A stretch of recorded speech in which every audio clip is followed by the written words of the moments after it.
चलिए, good morning दोस्तों। Online platform AGS teaching centre पर आपका स्वागत है। एक बार मैं एक शर्मा आप लोगों के लिए क्लास 12 का हिस्ट्री, मॉडर्न हिस्ट्री का चैप्टर नंबर 13 यानी 13 चैप्टर नंबर 13 लेके आ रहे हैं। आधुनिक भारत का इतिहास, इसमें हम लोग देखेंगे गांधी युग को देखेंगे। चैप्टर का नाम है महात्मा गांधी और राष्ट्रीय आंदोलन, अर्थात महात्मा गांधी के द्वारा किए गए कौन कौन राष्ट्रीय आंदोलन थे उनके बारे में हम लोग विस्तार रूप से चैप्टर में समझेंगे।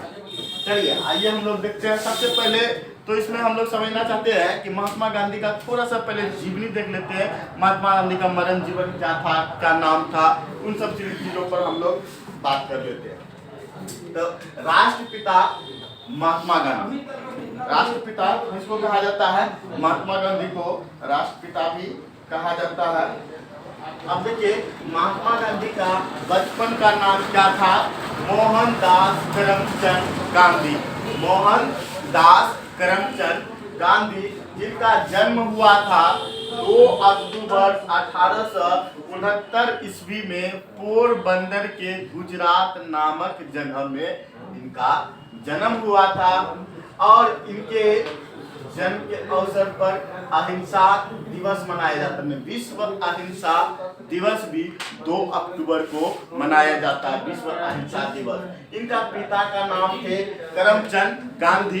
इसी पिता के नाम को ही करमचंद इसके नाम पर जुड़ गया है, करमचंद गांधी या मोहनदास गांधी भी इनको हम लोग कह सकते हैं। मोहनदास गांधी अपने पिता का टाइटल को भी अपने नाम में इसमें इंक्लूड कर लिया है। पिता का नाम करमचंद गांधी, माता का नाम पुतलीबाई और पत्नी का नाम कस्तूरबा बाई। याद रखना चाहिए इतना इसका फैमिली बैकग्राउंड के बारे में। इसकी पत्नी का नाम क्या थे, माता का नाम क्या थे, पिता का नाम क्या थे, उनका बचपन का नाम क्या थे, इन सभी चीजों पर पकड़ रखना चाहिए बच्चे को, ताकि इसके बारे में कुछ लिखेंगे कम से कम ना जानेंगे तो कम से कम इतना चीज तो हम लोग लिख सकते हैं आसानी से। 5 लाइन तो आसानी से लिख देंगे, 5 पॉइंट जानते हैं, 5 लाइन 6 लाइन आसानी से हम लोग लिख सकते हैं। अगला देखते हैं गांधी जी की गतिविधियों का विश्लेषण। इसके बारे में देखते हैं। 1915 से लेकर के 1948 ईस्वी तक इसने भारतीय समाज में क्या किया है?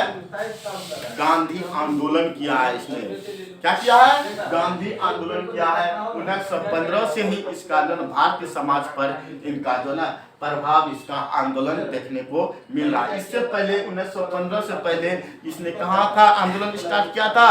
तो ये दक्षिण अफ्रीका में किया था। महात्मा गांधी उस समय पढ़ाई के क्षेत्र में हम लोग थोड़ा सा गौर करेंगे तो महात्मा गांधी उस समय भी फॉरेन कंट्री में जाकर के विलायत में पढ़ाई किए थे।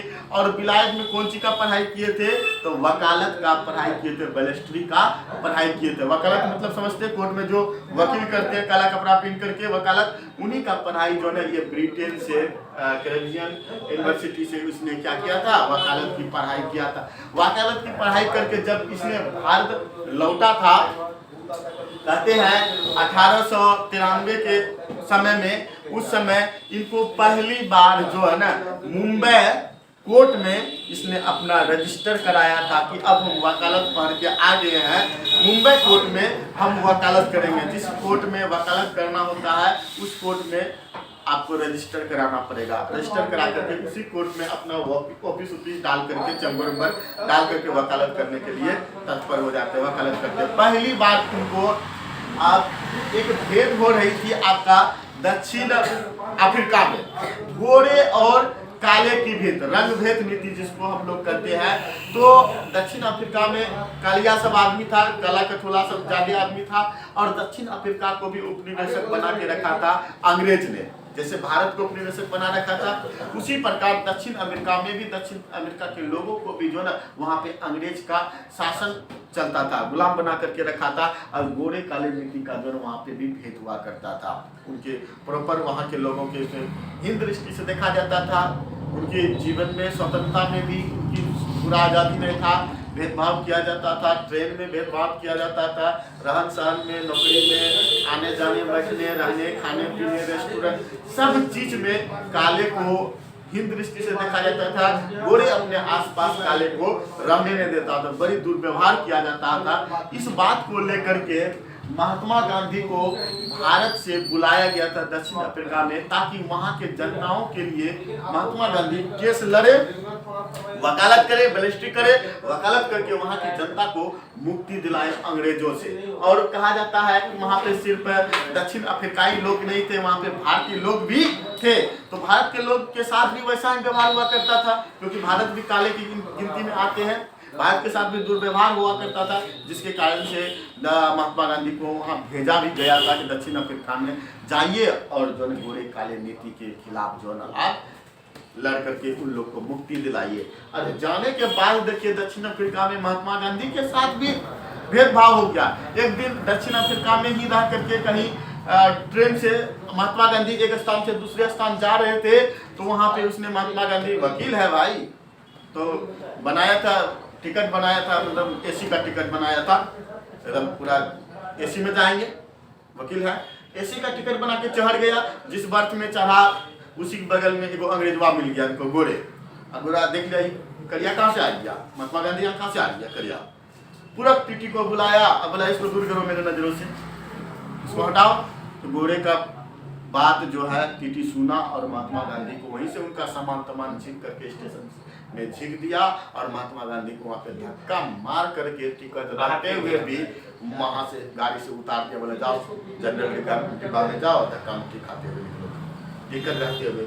इस बात से भी महात्मा गांधी को बड़ी हट हुआ, दिक्कत हुआ। एक बार कहा जाता है कि महात्मा गांधी इस केस को लड़ने के लिए कोर्ट में अपने आप को दिखाने के लिए कि कहता है कि महात्मा गांधी एक बार जब दक्षिण अफ्रीका में एक नाई के पास केस कटाने गए थे ना, नाई महात्मा गांधी को भगा दिया था वहां से, बाल काटने से। बाल था जी, तब तो कटाने गया था, जवानी था तो उस समय सब कुछ था उसको, बाद में सब कुछ तुमको दिख रहा है ऐसा था महात्मा गांधी। उस समय स्टाइलिश था, ब्लेजर पूरा कोट पैंट पहनता था, अभी तुमको नंगा फकीर की तरह दिख रहा था, लेकिन उस समय तो महात्मा गांधी पूरा ब्लेजर के साथ स्टाइलिश था। ब्रिटेन से पढ़ के आया था ना, अच्छा परिवार से था, वकालत है, वकील करता है, तो जनबे करते वकील का ड्रेस कैसा रहता है, टिप टॉप में था। तो बाल बनाने जब नाई के दुकान में गया था तो नाई ने उसको भगा दिया था कि भैया हाथ जोड़ते हैं, हम आपका बाल नहीं बना सकते। क्यों? अगर हम आपका बाल बना दिए, एक भी गोरा जो है ना मेरे पास बाल बनाने में आएगा, बोलेगा तुम जो ना काले का बाल बनाए हो, तुम छूट गए हो, और एक भी गोरा मेरे पास बाल बनाने नहीं आएंगे। अर्थात महात्मा गांधी को वहां से नाई भी भगा दिया था। महात्मा गांधी गुस्सा के मारे घर गया, अपने से कैंची अस्तुरा निकाला, अपने से बाल को कपच लिया, जिधर से अजीब तरीका का बना लिया। अपने से बाल कटोगे तो कैसा बनेगा जी, एने बड़का और ने छोटका हो गया, मतलब लगता है कौवा का नोचल की तरह हो गया, अजीब तरीका हो गया। वैसी दृष्टि में इसने कोर्ट में गया वकालत करने के लिए। जज बोला क्या गांधी, क्या हाल समाचार, क्या करके आए हो, शकल क्या बना लिए हो, पूरा एकदम कौवानिया नोचल लग रहा है, क्या किए हो? तब बोलिए हुजूर क्या बात कहें, ऐसी ऐसी मेरे साथ दुर्घटना हो गई। मैंने जब बाल बनाने गए वहाँ पे नाई ने मेरा बाल नहीं बनाया और रीजन बताया कि गोरे का, अगर हम काले का बाल बनाएंगे तो गोरे मेरे पास बाल नहीं बनाएंगे। अब गोरे काले का इतना भेद है तो हम क्या करें?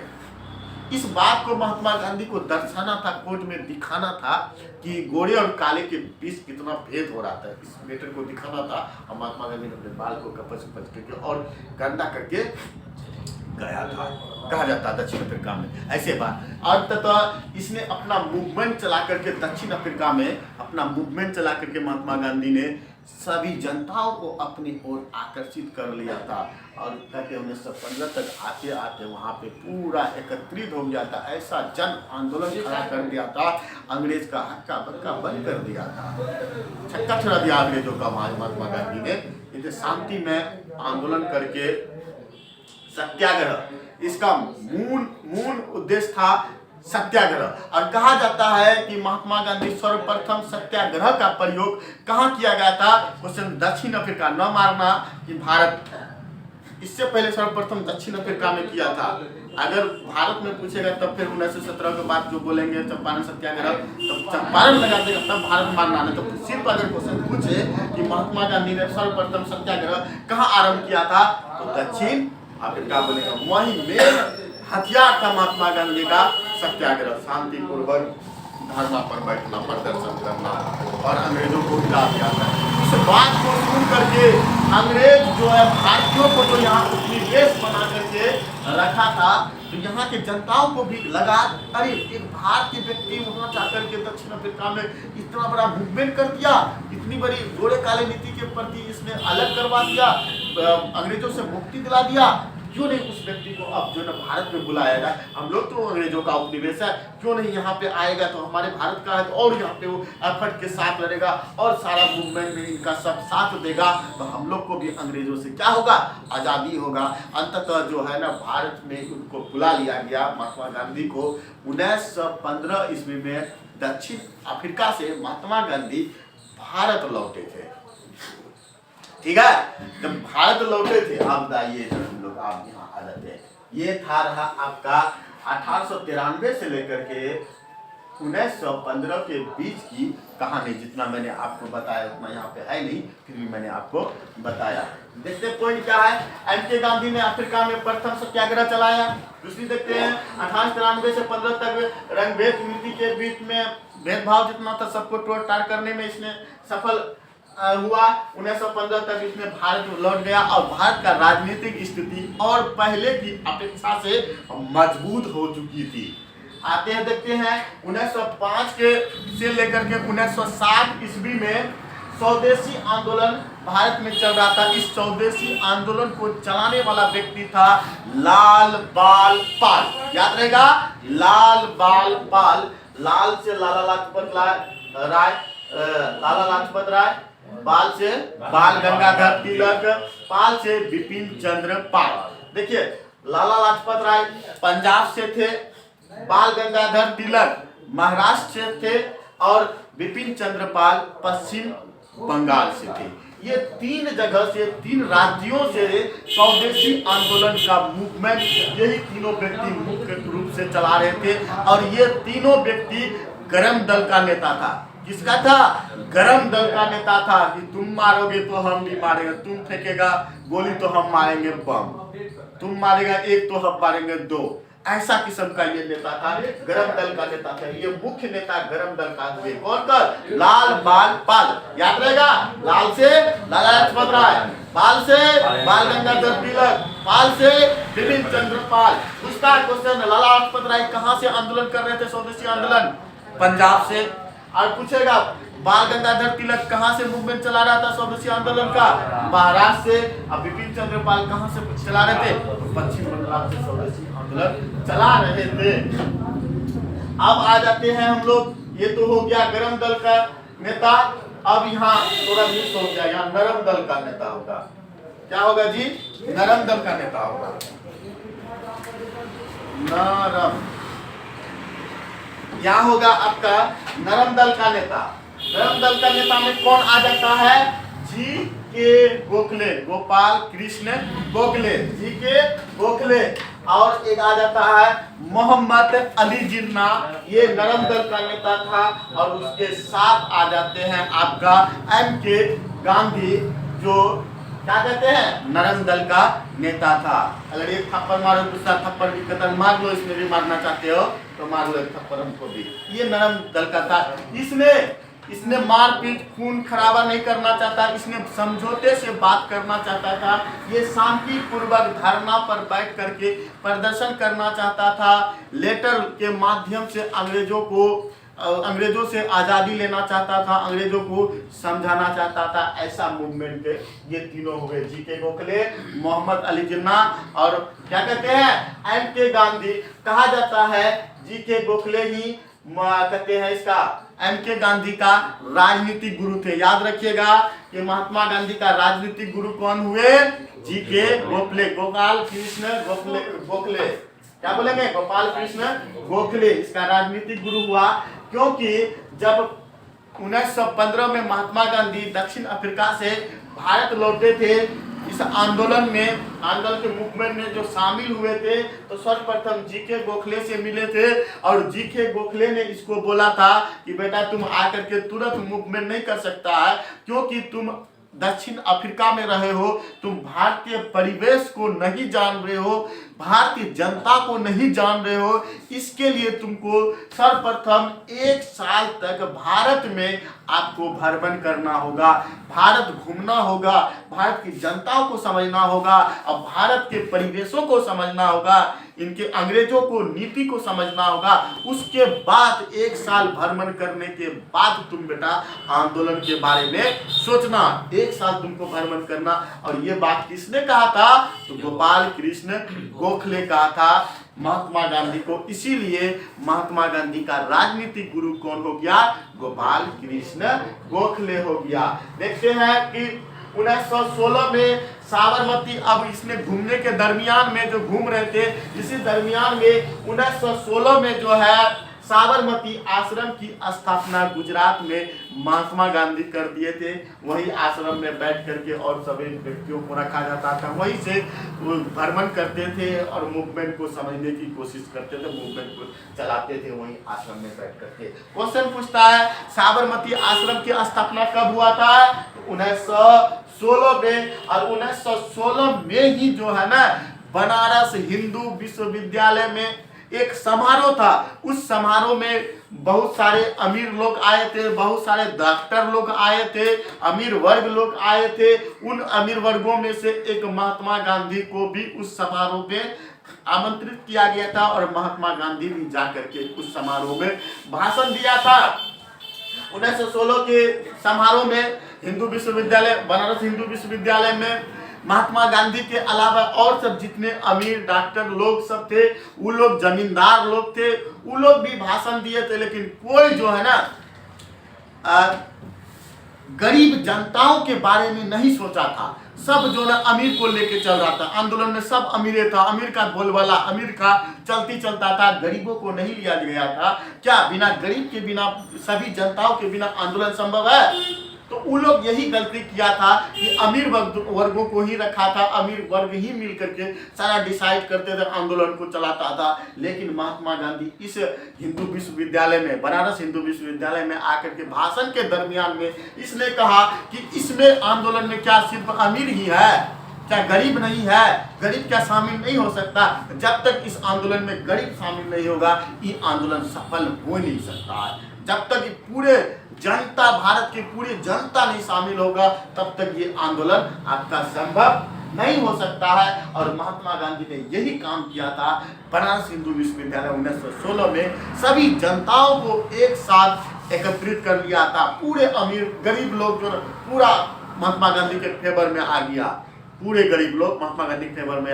इसीलिए इसका जन आंदोलन जब भी हुआ महात्मा गांधी का सफल हुआ, क्योंकि इसके पीछे हजारों हजार की संख्या में जनता इनके पीछे में थे। अमीर कितना रहेगा जी, गिना चुना है ना। अमीर को योन डर है, धूप बरसात ठंडा में रहेंगे, फट से नहीं, गर्मी धूप है चल निकलते हैं, घरे रहेंगे, पंखा में ना रहेंगे, आपको गर्मी में सेकवाएंगे हम लोग। तो अमीर नहीं टिक सकता था, सारे गरीब जितना थे वो महात्मा गांधी के पीछे रहा और इसका जितने भी आंदोलन हुआ सफल होता चला गया। एन.के. गांधी ने संपूर्ण भारतीयों को आंदोलन में जोड़ दिया, जितने थे अमीर गरीब सबको जो ना इस आंदोलन में एक साथ जोड़ दिया। यहां देखते हैं आगे 16 की कहानी खत्म। 17 में 1917 में किसान के लिए, काश्तकारी अधिकारी के लिए अब क्या करते थे, अंग्रेज जो हुए करते थे 1917 में किसानों का जो काश्तकारी अर्थात होता था अंग्रेज जो ना जबरन किसानों को नील की खेती जो ना करवाता था। 3 कठिया व्यवस्था पढ़े होंगे आप लोग, क्लास 10th में पढ़े होंगे शायद, आई थिंक 10th में 3 कठिया व्यवस्था पढ़े होंगे। 3 कठिया व्यवस्था क्या था? 1 बीघा में 3 कट्ठा में नील जबरदस्ती लगवाता था, उनसे खेत खराब हुआ करता था और रंगाई के लिए अंग्रेज ये काम जबरन कराता था। और ये चंपारण का एक किसान था जिसका नाम था राजकुमार शुक्ल। क्या नाम था? क्वेश्चन पूछता है। राजकुमार शुक्ल ने जब देख लिया कि महात्मा गांधी जन आंदोलन कर रहे हैं, क्यों नहीं हम लोग का किसानों का भी समस्या महात्मा गांधी को दिया जाए और हमारे किसानों की समस्या को, काश्तकारी व्यवस्था को समाप्त किया जाए। तो महात्मा गांधी ने को आमंत्रण किसने दिया था चंपारण सत्याग्रह में? राजकुमार शुक्ल जो किसान था, इसी ने, जो कहा के थे बिहार के चंपारण जिले के थे, इसी ने महात्मा गांधी को आमंत्रित किया था, आइए मेरे यहाँ काश्तकारी व्यवस्था को समाप्त कीजिए। और महात्मा गांधी ने आए थे और काश्तकारी व्यवस्था को समाप्त किए थे। 1917 में चंपारण सत्याग्रह इसी के लिए था, किसान आंदोलन के लिए था चंपारण सत्याग्रह। 1918 में अहमदाबाद में क्या होता था, मिल मजदूर आंदोलन। अब मजदूर लोग क्या होते थे कि मजदूर उस समय एक बीमारी चला था, प्लेग नामक बीमारी। प्लेग नामक बीमारी जिनको कहते हैं, मूसा के मरने पर अगर मूसा को ऐसे छोड़ दोगे, चूहा को ऐसे छोड़ दोगे, उसके चमड़ी में जो घाव करता है ना, घाव के कारण से प्लेग नामक बीमारी पकड़ती है। और उनको क्या कहते हैं, महामारी कहते हैं। उनमें बहुत हजारों संख्या जो ना आसपास के जो समाज के, गांव के, गली मोहल्ले आदमी साफ हो जाता था। उतना मेडिसिन था नहीं, उतना जुगाड़ नहीं था। जैसे कोरोना में आदमी पटपटा गया ना, उसी समय जो है ना, उस समय मुझे उस समय का कोरोना था, प्लेग बीमारी उस समय का कोरोना था, आदमी पटपटा जाता था। प्लेग नामक बीमारी फैला हुआ था, घर में बीमारी बहुत सारा था, घर का परिवार लोग बीमार थे। जितने मजदूर जो अहमदाबाद मिल में काम करते थे, उन मजदूरों को पैसा नहीं दिया करता था, उचित वेतन नहीं देते थे, उचित मेहनत के अनुसार मेहनताना नहीं मिलते थे। और जो है ना, मजदूर जो इस बात को लेकर के अपनी मांग के लिए धरना पर बैठ गए थे। इस धरना को सफल करवाने के लिए महात्मा गांधी आकर के 1918 में अहमदाबाद मिल मजदूर का जो ना, मजदूरों का जो था हक को मालिक से समझौता कर दिलवाने में सफल रहा था। क्लियर है। आगे 1918 में ही खेरा आंदोलन हुआ था गुजरात में, कृषि के क्षेत्र में किसानों के लिए खेरा आंदोलन हुआ था। एक पॉइंट अब जबरदस्त आपके सामने आ जाता है, रॉलेट एक्ट। क्या नाम है, रॉलेट एक्ट कब हुआ था, 1919 ईस्वी में। रॉलेट एक्ट कब हुआ था, 1919 ईस्वी में।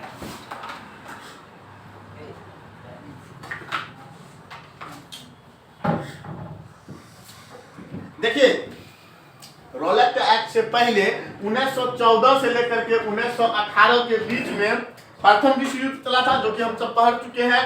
और प्रथम विश्व युद्ध में अंग्रेजों के हित के लिए, अंग्रेजों के लिए जो ना भारतीय लोग एकदम खुल करके लड़ा था, इस उद्देश्य से कि हम क्यों अंग्रेज के खिलाफ, अंग्रेज के साथ अगर हम लोग लड़ेंगे तो अंग्रेज हमें जल्दी मुक्ति दे देंगे, क्योंकि अंग्रेज हम लोग को गुलाम बना रखा है। क्योंकि अंग्रेज के अगर साथ हम लोग लड़ जाएंगे तो अंग्रेज का जो दिल पिघल जाएगा कि मेरे लिए इतना लोग भारतीयों ने खून बहाया, क्यों नहीं भारत को हम लोग मुक्ति कर दें। अब भारतीय लोग इसी उद्देश्य से जो ना प्रथम विश्व युद्ध में अंग्रेज के लिए लड़े थे।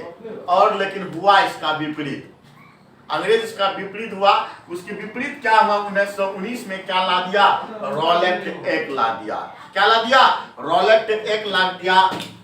इस एक्ट को सर सिडनी रॉलेट के अध्यक्षता में लागू किया था। रॉलेट एक्ट किसने लाया था, अंग्रेज की ओर से सर सिडनी रॉलेट, इसी के अध्यक्षता में रॉलेट एक्ट को लाया गया था। इस एक्ट को कहा जाता है बिना वकील, बिना अपील, बिना दलील का कानून। क्या कहते हैं, बिना वकील, बिना अपील, बिना दलील का कानून कहते हैं। अर्थात इसे काला कानून कहते हैं, अर्थात इसे काला कानून कहते हैं।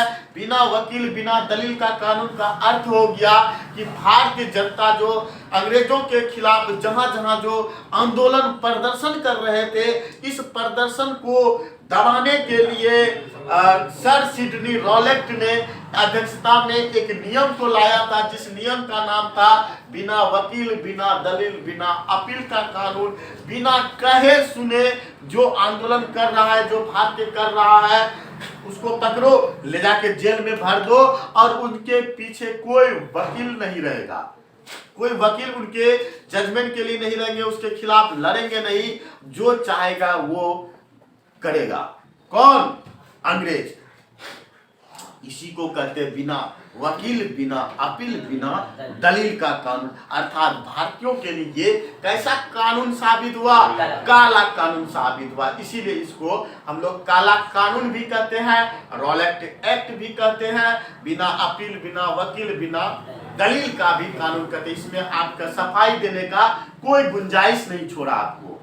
इसीलिए इसको काला कानून कहते हैं, बिना वकील बिना अपील का कानून कहते हैं। और ये कानून जो है, इस कानून जो मुख्य रूप से इस कानून के खिलाफ में आंदोलन के लिए सर्वप्रथम पंजाब में सबसे ज्यादा तक विद्रोह किया था कि ऐसा कानून भारतीयों के खिलाफ नहीं होना चाहिए। सबसे ज्यादा खुल करके विशेष रूप से पंजाब में आंदोलन हुआ था।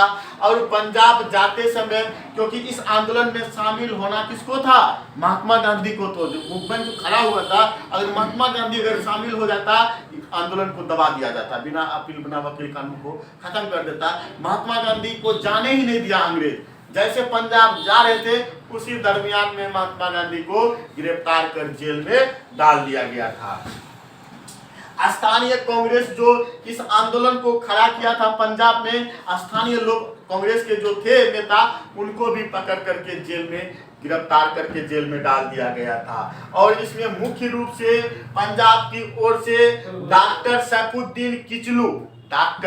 सैफुद्दीन किचलू और सत्यपाल गौतम, ये दो व्यक्ति जो है ना, इस आंदोलन के खिलाफ, रॉलेट एक्ट के खिलाफ जो है ना, ज्यादातर खड़ा हुआ था पंजाब में। पंजाब की स्थिति और गंभीर होता चला गया, आंदोलन बढ़ता चला गया। पंजाब का स्थिति दबाने के लिए अंग्रेजों ने आक्रमण कर दिया और पंजाब का स्थिति और दयनीय हो गया।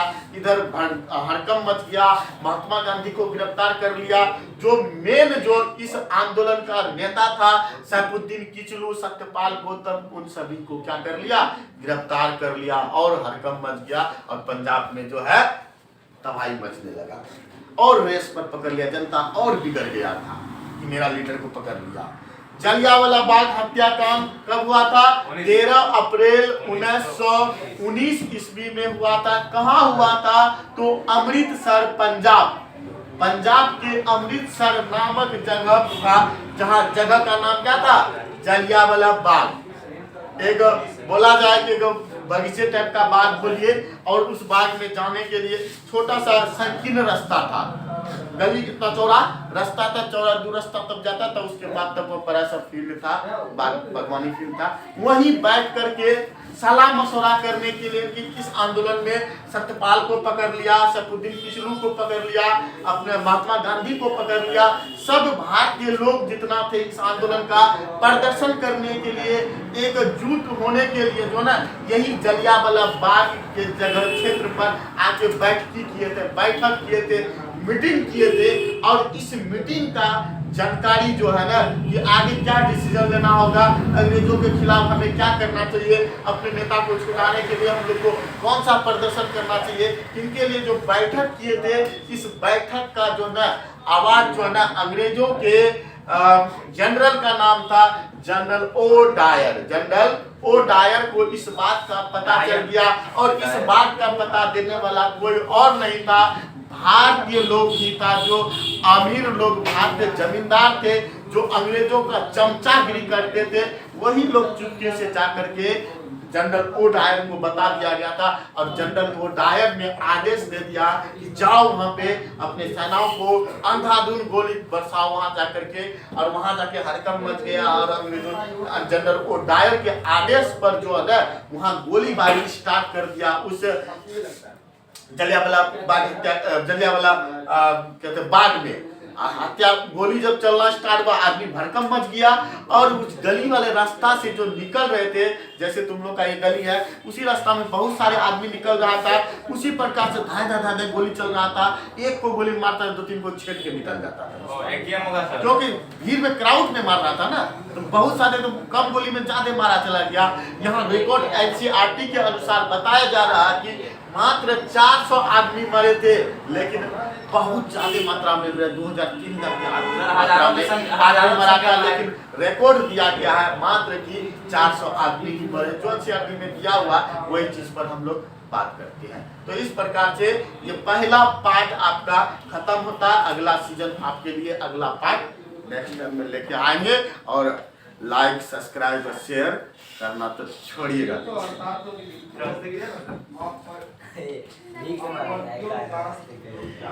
चलो